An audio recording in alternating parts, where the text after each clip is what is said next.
Hi, I'm Nash, and I'm a Mayvenn certified stylist. And if you want a little versatility in your sewing, we're going to show you the process of a Vixen braid down.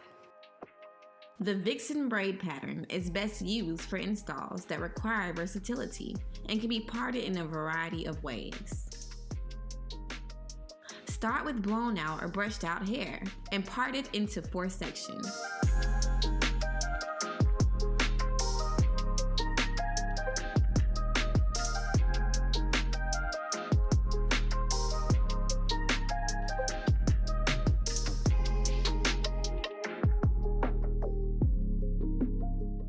Then, make your parts to separate the natural hair that will be left out around each section and at the hairline.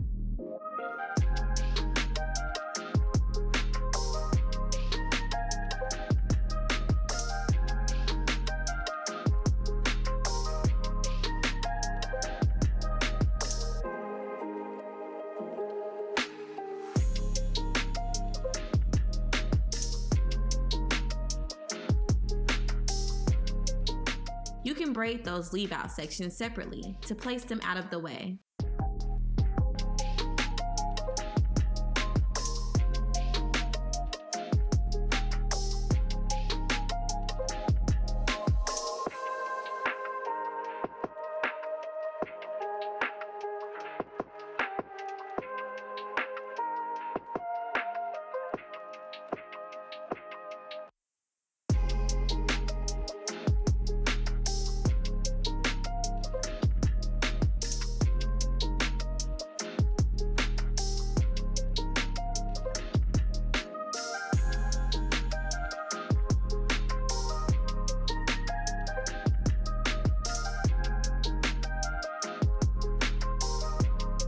Braid down each of your larger 4 sections in a straight back or circular pattern.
After you install your Mayvenn hair, you'll take the natural hair around your sections in the hairline and blend it into your bundles.